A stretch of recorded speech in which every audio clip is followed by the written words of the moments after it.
Welcome to the Retail Insider video interview series. I'm your host, Craig Patterson, and we're joined here today with two special guests.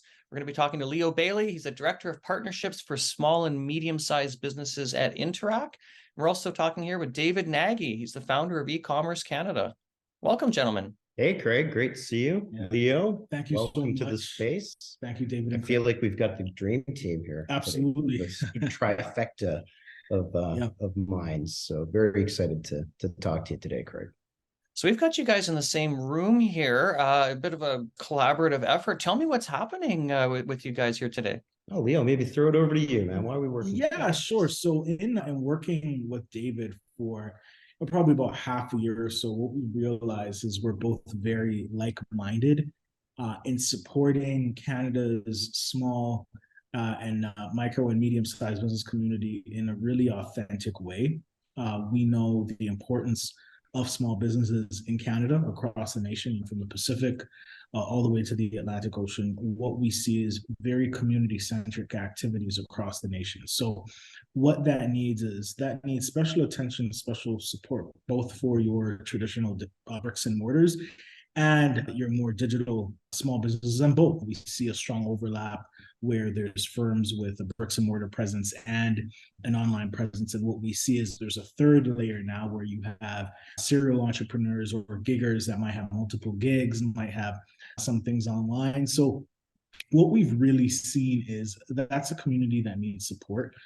A strong small business community indicates a strong Canada, right? And as we move into a season where there's some economic uncertainty, there's some macro and microeconomic conditions, it's important to make the small business journey from ideation right through to operation as easy as possible. It's already difficult enough as it is, but we're both passionate about making it as easy as possible for the community.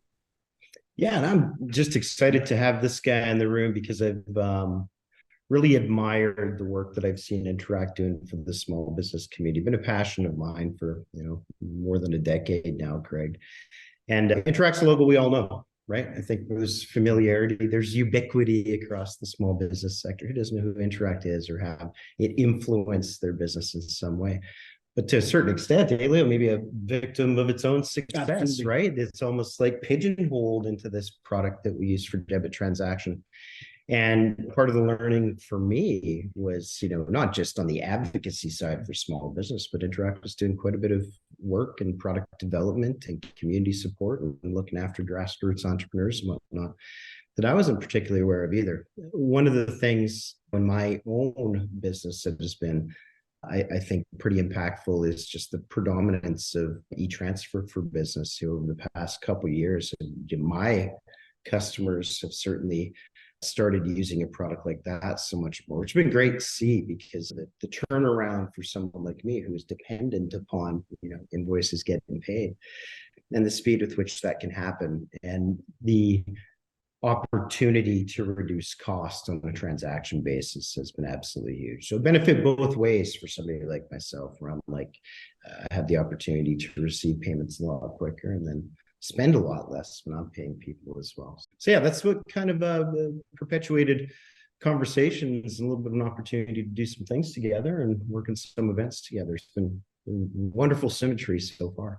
Terrific. And Interac, yeah, we use it at Retail Insider as well for all kinds of payments. This is it's a fact. It's a lot less than, say, pay for some other payment options out there, I guess you'd say, per transaction, which is terrific.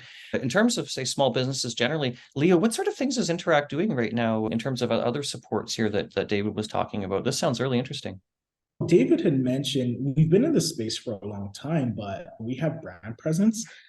And we're preferred by many small businesses, but a lot of the small business community did not know exactly what we were doing in terms of advocacy. So what we've really been passionate about over I would say the past 12 to 18 months is centralizing our product information in a way that makes sense to the small business community, as well as making tools readily available for small business success. So recently we've launched the From $1 Hub, which, as we know, as a small business owner, founder, your cash flow cycle, your cash in, cash out is at top of mind, right? So, being true to Interac and being in charge of your dollars, we wanted to release the tools, not only practically, but some mental health tools to help entrepreneurs as well. So we have the $1 Hub that's publicly available for free, that has tools that help with goal setting, that help with tax planning, even invoicing as well. That's available for free to download.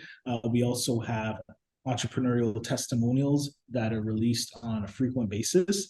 And there's also a mindfulness and money module, which we co-developed with Conscious Economics that, and let's be honest, for entrepreneurs, oftentimes, especially this time of the year, it can be stressful. It can be burdensome to not only operate your business, but think about your family, think about your loved ones as well. I think one of the key pieces is, as a founder, you're so close between operating your business and your personal life. I think when you're in corporate or with a large corporation, those things are a little bit more separate, but your business is your life as a small business owner. So we want to make it a little bit more easier right across the board. This toolkit is readily available. And again, we are in the business of making it as easy and stress-free as possible for business owners to conduct commerce, because the last thing they should have to worry about is transaction costs. It's great to have it as a family member, Leah. I guess I've often 10 businesses over 20 years, Craig, and so much of what a solopreneurship or a small business experiences is that mindset piece and the burden that a business, I mean, it's a 6 1 half dozen other, right? They're something that we care tremendously about, and they're a little bit like bringing a child into the home. Sometimes threaten my wife with a new burden like that, so we might get involved in something here, and it's a heavy obligation, and it cross-pollinates to every part of your life. It's just not something that you go to the office and experience. It's something that you bring home, and it's part of your spouse's experience, your partner's experience, your children's experience. It's part of every day, and there's a lot of mental preparation that comes along with that. And I think we're looking for, I don't want to say the word easy. It troubles me to think of business as easy in any way, but we sure want to make things simpler, don't we? Right? And that's really the job of any of us that are trying to support this ecosystem, is where can we make things a little bit simpler? Where can we provide access to good, credible, qualified content and information tools that are going to make my business a little bit simpler? What I think is so wonderful in the Canadian ecosystem, maybe more than most, is the amount of thought sharing that goes on. Business, I think in its essence, is always a little bit competitive, but Canadian entrepreneurs are just so thoughtful and so giving when it comes to, okay, I've learned in particular, I discovered the From $1 Hub over at Interac, and sharing that with other people is a part of the process that just makes our lives a little bit simpler when we help one another. So I think that spirit of community is kind of what we're trying to tap into. And there are a lot of entrepreneurs in Canada. There's a lot of small businesses. I speak to a lot of smaller retailers. They say it's the backbone of the Canadian economy.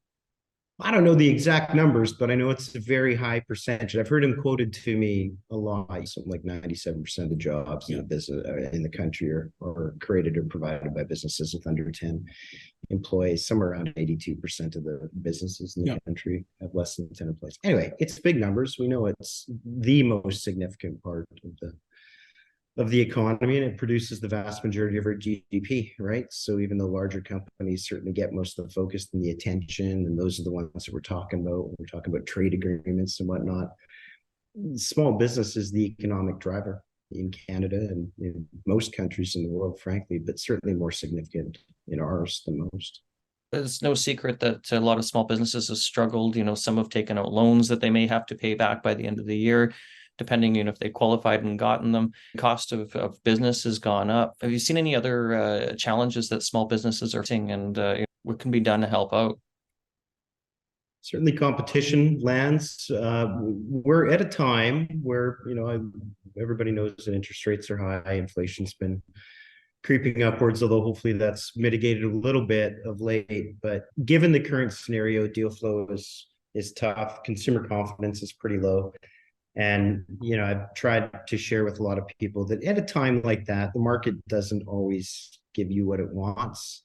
And so you need to put your focus in places that you have some control, and where you typically have control is over cost, right? Much more so than, as everybody in the mindset or or flush with cash out there so that they're going to buy my product, but more so cost controls. That's where an operator can have some significance. Leo, I think there's certainly, opportunities for you to speak to where Interac has cost control mechanisms, products that are lower cost that make this more feasible. Yeah, absolutely. I think, as mentioned at the top, Craig, is we want to take the ease off the act of commerce, right? I think transactions and commerce is so rich just by nature. If you're a business owner, that the cost should be minimized in the nature of commerce, right? Your focus should be on your product, your services, your customer service, right? So we're really focused on easing the commerce burden of small business owners, because there's just one less thing to worry about, or at least there's one thing that's a little bit easier to deal with. So using our products and services and encouraging B2C usage of our services as well definitely will help contribute to the bottom line, as we're a cost effective option more often than not, right? Absolutely. There's so many great ideas across Canada, and one of the things we've seen at Interac is there's great ideas coming for newcomers and equity deserving groups as well. So, we're actively participating across Canada, really focused on newcomers, equity deserving groups as well, that have these great ideas that are bringing innovation to the table in the founders ecosystem and the small business ecosystem as well. So look for more of that. And I think another thing too is we want to make the whole experience of payments as frictionless as possible. So payments, and we're also getting into the verification space as well. So look out for more practical announcements and pieces coming out in the e-commerce space to make e-commerce Interac more present in the e-commerce space, even for small businesses, as well as verification. I think with grants and all these federal and provincial programs, it's often very administrative time and cost, and litigious time and cost for these small businesses it's a lot. These grants are great, but when you're working 14 hours a day to run your small business, sometimes it's difficult to find time to write a grant, right? So with some of our verification technology, we can definitely help with that. So I'm excited for what's around the corner, and I think we have it's going to be a great 2024, and there may be some challenges ahead, but there's also opportunities to support those to get to the next level and really be great change agents in the space. Absolutely. One of the pieces, Craig, is across Canada, what we see in diverse communities is there's great ideas, but where the gap is the need for access to networks that maybe some Canadians that have been here for a few generations have. So we are really looking at building the bridges for those entrepreneurs and making it a bit easier. Entrepreneurship is not easy by any means, but making it a bit simpler to get off the ground, right? So one thing we do practically is providing the tools on the $1 hub that will be updated on a frequent basis as well, but also supporting programs and partnerships that directly impact these communities as well. So it's a very unique view, and Interac has always been a leader in this space, and supporting grassroots initiatives in a way that supports the community. I think one of the key pieces here, David, with the small, micro, or medium-sized business ecosystem, it's a community, right? That's different from some of the larger players in Canada. The SMB space is a community, and it's important that across Canada, we support the community. So you're going to be seeing more Interac-led activations in non-traditional markets, and maybe non-traditional demographics as well. So you'll see more of us in Western Canada, right? You'll see more of us in Quebec and Eastern Canada and the prairies, because that's needed. The small business community differs across Canada. Every community has its nuances, and that's been an interesting finding for us, and that makes me personally very excited to wake up every day and do this work.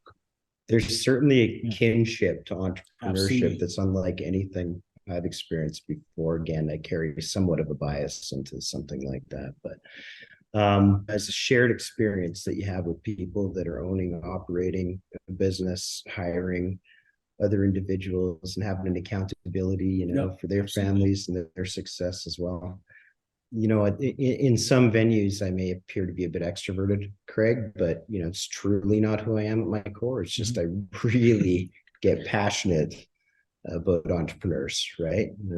I love risk takers and dreamers and creative thinkers and people that are just kind of rolling the dice, and they have a higher risk threshold, but they share something that's pretty tangible. And you get in a room with a couple hundred people that are running businesses, and boy, it's good energy. Absolutely. It feels really good. And the sharing that goes on, the collaboration that goes on, the willingness to help and support one another is just something that you don't see in many other paths through life, right? So it really is it's a pretty amazing thing. The more of that we can do, I think, tools of the Titans or tips for the road, so to speak, in our conversation here, and get involved in some of these things. Attend that networking event, go mix it up and spend time and ask questions and seek a mentor. Or if you're on the other side of things, great comment came up recently, and something that Leo and I had done together is like, be a mentor. Don't just seek a mentor, but be a mentor. If you've lived that and learned that experience, maybe you've had some success.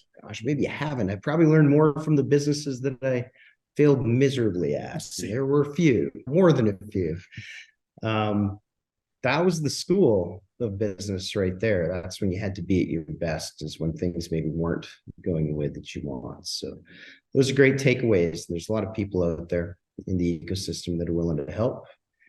Spend as much time as you can in it, control the things that you can control, and know good numbers from bad numbers. So you never want to be making decisions on things where you're not well educated on if you're doing well or not. And that tends to be more the domain of a slightly larger business. You grow up a little bit, you start to see and realize these things. But I think it's critically important to, even before a holiday event like we're experiencing over the next several weeks here, know what your targets are, know what you're striving towards, know if you're on track or off track, and check in on it regularly. Become passive with it and find out in the first week of January how you did. That's a little bit too late to affect any of the outcomes. So look after your baby in real time. It's going to need you 365 days a year.